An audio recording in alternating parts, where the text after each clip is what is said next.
നിങ്ങളുടെ favourite shows ഇനി ഒരിക്കലും മിസ്സാവില്ല. ഇപ്പോൾ C5 കാണും നിങ്ങളുടെ ഫേവറേറ്റ് ഷോസ് തികച്ചും സൗജന്യമായി.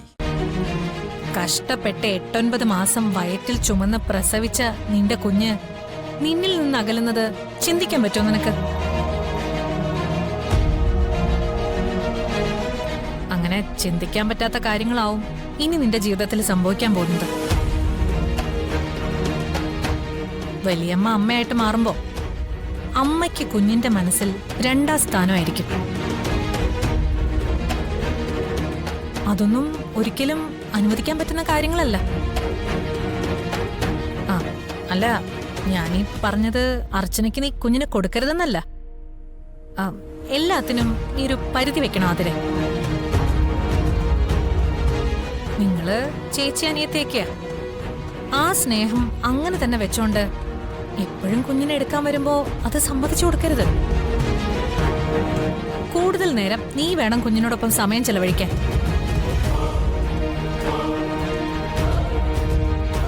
അർച്ചന വളരെ കൂടുതലായിട്ട് കുഞ്ഞിനെ സ്നേഹിക്കുന്നുണ്ട്. അതുകൊണ്ട് ഇപ്പൊ അതിന് നിനക്കൊരു പരിധി വെക്കാൻ പറ്റിയിട്ടില്ലെങ്കിൽ പിന്നീട് ഒരിക്കലും നിനക്കതിന് പറ്റിയെന്ന് വരില്ല. ഒരു മുൻകരുതൽ അത്രേ ഉള്ളൂ. ഇപ്പൊ ഞാൻ പറഞ്ഞതൊക്കെ നീ ഒന്ന് ആലോചിച്ചാ നിനക്ക് തന്നെ ശരിയാണെന്ന് തോന്നുന്ന കാര്യങ്ങളാ. ഇനി മറ്റൊരു വലിയ കാര്യം കൂടെ ഞാൻ പറഞ്ഞുതരാം. അതാ നീ ഏറ്റവും കൂടുതൽ ശ്രദ്ധിക്കേണ്ടത്. ഞാൻ ഗർഭിണിയായിരുന്നിട്ടും പ്രസവിക്കാനുള്ള ഭാഗ്യം ദൈവം തന്നില്ല. ആ ഭാഗ്യം നിനക്ക് കിട്ടി. പക്ഷേ അർച്ചന ഇതുവരെ ഗർഭിണിയായിട്ടില്ല. അത് എനിക്ക് നിനക്കൊക്കെ വിഷമമുണ്ടാക്കുന്ന കാര്യം തന്നെയാ. അതൊക്കെ ഓരോരുത്തരുടെ വിധിയല്ലേ, നമുക്കൊന്നും ചെയ്യാൻ പറ്റില്ല. ആതിര കേട്ടിട്ടുണ്ടോന്നറിയില്ല, ഈ പ്രസവിക്കാത്ത പശുക്കളെ മച്ചി പശു എന്നാ വിളിക്കാറുള്ളത്.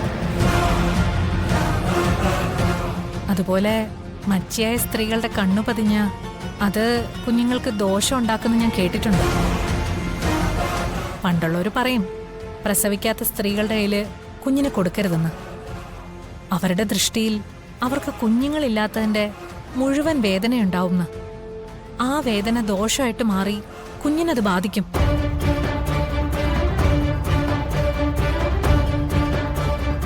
വളർച്ചയില് സ്വഭാവത്തെ ഒക്കെ ബാധിക്കും. ഇതൊക്കെ അന്ധവിശ്വാസങ്ങളാണെന്ന് പറഞ്ഞ് വേണമെങ്കിൽ തള്ളിക്കളയാം. അതിനൊക്കെ പ്രതിവിധിയും പൂജകളും ഉള്ളപ്പോ ഇതെങ്ങനെയാ ഇല്ലാന്ന് തീർത്തു പറയാൻ പറ്റുന്നത്? ഈ കുടുംബത്തിലെ ആദ്യത്തെ കുഞ്ഞാ നമ്മുടെ മോള്.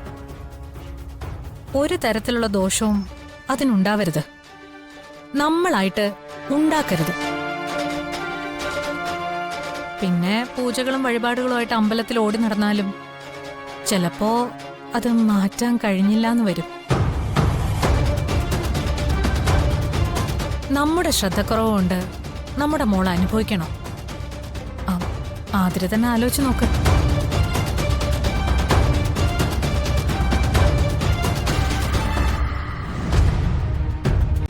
ഡൗൺലോഡ് ചെയ്യൂ C5 ആപ്പ്. കാണൂ എല്ലാ എപ്പിസോഡുകളും സൗജന്യമായി.